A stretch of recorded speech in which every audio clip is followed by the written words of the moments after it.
మీ ఎలాంటి వ్యాపార ప్రకటనలకైనా వెంటనే మా ఛానల్ సంప్రదించండి. ఓం నమ శివాయ నమ. ఓం శ్రీ మాత్రే నమ. ఓం కొండదేవతాయ నమ. ఓం సమ్మక్కాయ నమ. ఓం శ్రీ సారలమ్మాయ నమ. ప్రజలందరికీ నమస్కారము. 2026 జూలై మాసం వృశ్చిక రాశి ఫలితాలు. ఈ వృశ్చిక రాశిలో ఉండవలసిన వాళ్ళందరికీ ధనప్రాప్తి యోగం, లక్ష్మీ యోగం, మరి ఇలా జాతక యోగాన్ని బట్టి, ఇలా నక్షత్ర గడియలను బట్టి, ఇలా నామదశాన్ని బట్టి చూసుకుంటే ఈ వృశ్చిక రాశిలో చాలామంది చాలా విధానాలుగా ఆలోచనలు ఎక్కువగా ఉంటాయి. కానీ చాలామందికి వాళ్ళ పుట్టిన టైము, పుట్టిన సమయము కొంతమంది తెలియక వాళ్ళు చాలామంది సతమతం అయిపోతుంటారు. కాబట్టి మీకు డేట్ ఆఫ్ బర్త్ ఉంది అనుకుంటే ఆ డేట్ ఆఫ్ బర్త్ను బట్టి, ఆ టైమ్ ఆఫ్ బర్త్ను బట్టి మీకు ఏ రాశి వస్తుంది, ఏ నక్షత్రం వస్తుంది అనేది మనం సులభంగా తెలుసుకోవచ్చు. లేదు పెద్దవాళ్ళు మనకి చెప్పలేదు, అది మన దగ్గర లేదు, మన దగ్గర ఉన్నది వేరే ఉంది, స్కూల్లో మనకి ఆటోమేటిక్గా మనకి ఆ డేట్ అనేది రాదు. మనకి పెద్దవాళ్ళు ఏదో ఒక డేట్ చెప్తారో ఆ డేట్ రాసుకుంటాం గబగబా అని. ఆ డేట్నే మనం కంటిన్యూ చేసుకుంటూ వెళ్తుంటాం. అదే విధంగా కొంతమంది చేస్తుంటారు. మరి డేట్ ఆఫ్ బర్త్ ఉంటే, మీకు పుట్టిన సమయం ఉంటే ఆ విధంగా చేసుకోవాలి. లేకోకుండా ఉంటే వాళ్ళ పేరు బలాన్ని బట్టి, ఫలానా శ్రీను, ఫలానా మారయ్య, ఫలానా రెడ్డి అనే ఒక పేరు బలాన్ని బట్టి, ఆ పేరు బలంలో ఏ నక్షత్రం వస్తుంది, ఏ రాశి వస్తుంది అనేది తెలుసుకొని దాన్ని కంటిన్యూ కావాలి. ఆ విధంగా వచ్చినట్టుకైతే వాళ్ళకి జన్మయోగం లేనప్పుడు నామదశలోనే వాళ్ళకి నడవాలి. మరి ఈ వృశ్చిక రాశిలో ఉండవలసిన వాళ్ళకి పెద్ద విద్య, ఆలోచన, తెలివితేటలు చాలా వరకు బాగుండాయి. కానీ ఏ విషయమైనా కానీ మనసులో ఒకటి, బయట ఒకటి, నటించే నటనల దగ్గర ఉండదు. ఏదైనా యథార్థంగా మాట్లాడుతుంటారు. కాబట్టి బంధుమిత్రులతో కొంత విరోధాలు ఎక్కువగా కనబడుతున్నాయి. మరి ఇలా జాతక యోగంలో ఎలా ఉందంటే, ఇలా కొడుకుల నుంచి కానీ, ఇలా బిడ్డల నుంచి కానీ, ఇలా కోడల నుంచి కానీ లేనిపోయిన సమస్యలు కొన్ని ఎదురొచ్చే మార్గాలు కొన్ని కనబడుతున్నాయి. ప్రశాంతంగా బతికే వాళ్ళు, గౌరవంగా బతికే వాళ్ళని ఇలా కొడుకులు కానీ, కోడళ్ళు కానీ, కూతుర్లు కానీ వాళ్ళ నుంచి వీళ్ళకి ఒక బ్యాడ్ నేమ్ వల్ల వీళ్ళు ఎక్కడో ఒక స్థాయిగా నిలబడ్డ వాళ్ళు కూడా, పెద్దంతస్తులో ఉండవలసిన వాళ్ళు కూడా రోడ్డు మీదకి వచ్చేస్తారు. ఎందువల్లంటే అది కర్మ బలం. ఆ కర్మ అనేది వాళ్ళ రూపంలో నుంచి వీళ్ళకి ఇబ్బంది పెట్టాలని ఉంది. ఎవరో వచ్చి వీళ్ళని ఇబ్బంది పెట్టరు. ఏరే వాళ్ళు శత్రువులు ఉండరు వీళ్ళకి. వీళ్ళు ఇంట్లో ఉండవలసిన వాళ్ళే శత్రువులు. అది వీళ్ళకి అర్థం కాక ప్రేమ బంధంలో పడి, అబ్బో నా కొడుకు, నా బిడ్డ, ఇది నా విధానము అనుకొని ఆలోచించి ఇలా ఆరోగ్యాలను పోగొట్టుకుంటారు. హెల్త్ పాడైపోతుంటుంది. మనిషికి మానసికమైన ఒత్తిళ్లు ఎక్కువ ఎదురవుతుంటాయి. మనిషికి పీస్ఫుల్గా ఉండదు మైండ్. ఒక్కొక్క టైంలో ఒక్కొక్క విధంగా మారిపోతుంటుంది. మరి ఇలా జాతక యోగాన్ని బట్టి చూసుకుంటే విద్యారంగంలో అంత పెద్ద విద్య ఉండదు, మీడియంగా కనబడుతుంటుంది.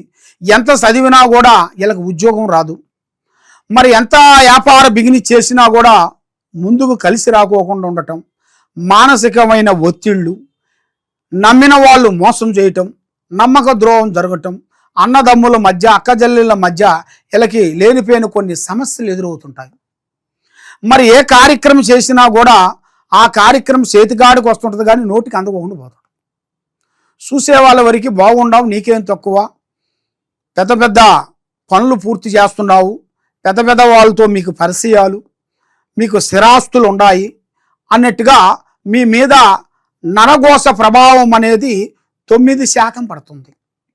ఆ 9% వలన మీకు ఎంత పని చేసినా కూడా ఆ పనికి ఒక అర్థం లేకోకుండా, అది ఏదో విధంగా కొంత నష్టం రావటం, వ్యవసాయంలో ఇబ్బందులు కలగటం, వ్యాపారంలో బిజినెస్లో ఇబ్బంది కలగటం, మరి వాళ్ళు విదేశాల ప్రయాణాలు వెళ్ళినప్పుడు కూడా అక్కడి నుంచి కూడా కొన్ని లేనిపోయిన కొన్ని సమస్యలు కొంచెం ఎదురు కావటం, ఇలాంటి సమస్యలతో చాలా వరకు సతమతం అయిపోతుంటారు. కాబట్టి వీళ్ళకి గృహ మార్పు రాబోతుంది. ఇప్పుడు ఉండాల్సిన స్థానములో అంత వెలుగు లేదు. అంటే లక్ష్మీ కటాక్షమైన కళ అంటారు. ఆ లక్ష్మీ కటాక్షమైన కళ అనేది ఎంత సంపాదించినా కూడా ఆ ఇంట్లో లక్ష్మి నిలబడదు. కాబట్టి ఆ స్థానం మార్చాలి. ఇల్లు ఇమీడియట్గా ఇల్లు చేయాల్సింది పని ఏమిటంటే అంటే ఆ ఇల్లు మారి వేరే స్థానానికి వెళ్ళాలి. ఆ వేరే స్థానానికి వెళ్ళినట్టుగైతే అక్కడి నుంచి వీళ్ళకి కొత్త మార్పు, కొత్త కొత్త పనులు, కొత్త కొత్త విజయాలు వస్తాయి. కానీ ఇలా మైండ్లో ఏముంటుందంటే మనం ఇంత హోదా ఉంది, ఇంత బంధువులు ఉన్నారు, ఇంత స్నేహితులు ఉన్నారు, ఇంత అన్నదమ్ములు ఉన్నారు, వీళ్ళందరినీ మనం మన హోదాని ఇక్కడ ఉసిపెట్టేసి మనం ఎక్కడికో పోయి జీవిస్తే మనకేం బాగుంటుంది, ఏ గౌరవం ఉంటుంది అన్నట్టుగా వీళ్ళు భావించుకుంటుంటారు. కానీ అది తప్పు.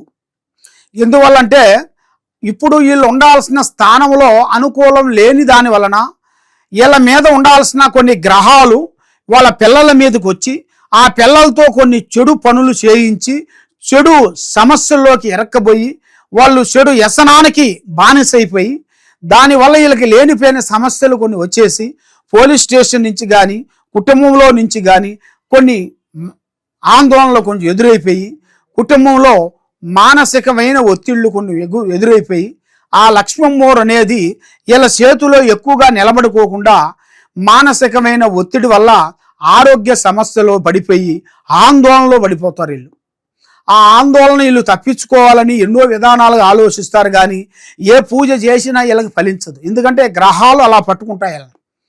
ఆ గ్రహాలు వాళ్ళని పట్టుకున్నప్పుడు దానికి చేయాల్సిన శాంతం కరెక్ట్గా చేస్తేనే ఆ పట్టు ఇడుపు అనేది ఉంటుంది. అమావాస్యకి పుణ్యానికే ఉంది పట్టు ఇడుపు. మనం మానవులం కాబట్టి అంత శక్తివంతమైన దానికే కనబడుతుంది. కాబట్టి అంత శక్తివంత దానికే ఉంది కాబట్టి మనం మానవులం కాబట్టి లేనిపోయిన సమస్యలు కొంచెం ఎదురవుతున్నాయి. కాబట్టి మరి మీరు వ్యాపార రంగంలో కానీ బిజినెస్ రంగంలో కానీ రాజకీయంలో కానీ చాలా వరకు కొన్ని మార్పులు రాబోతున్నాయి. కానీ మీకు నమ్మిన వాళ్ళే మోసం చేసే మార్గాలు కొన్ని ఎదురవుతున్నాయి. ఎవరు నమ్ముతారో వాళ్ళ నుంచే మీకు కొన్ని కష్టాలు ఇబ్బందులు కొంచెం ఎదురొచ్చే మార్గాలు కొన్ని కనబడుతున్నాయి. కాబట్టి మీరు మెయిన్గా మీ మైండ్లో ఉండాల్సిన సమస్య ఏమిటంటే ఎవరో ఏదో చేశారు, దానివల్ల మీ మైండ్ బ్లాక్ అయిపోతుంటుంది. కాబట్టి నువ్వు అదే ఆలోచించి మీరు ఇబ్బంది పడొద్దండి. మనకి పాతదాన్ని దూరం చేసేయాలి. మన ఇంట్లో పాత బట్టలు ఉంటే ఏం చేస్తాము, ఆ మూటని తీసి మనం బయటికి వేసేస్తాం.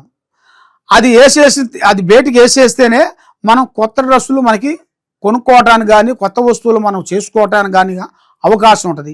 ఆ పాత వస్తువులు ఉన్నంత వరకు దాని మీదే ఆలోచన ఉంటుంది. అబ్బో ఈ షర్టు నాకు పెద్దవాళ్ళు ఇచ్చింది, ఇదే వేసుకోవాలి, ఇది వేసుకుంటే నేను బాగుంటాను అని దాన్ని మైండ్లో పెట్టుకొని కొత్త లైఫ్ నీళ్ళు భగవంతుడు మనకి మంచి లైఫ్ ఇచ్చాడు. ఆ లైఫ్ని మంచిగా ఎంజాయ్ చేయకుండా పాతదాన్ని ఎందుకు ఆలోచించి మైండ్లో పెట్టుకోవటం?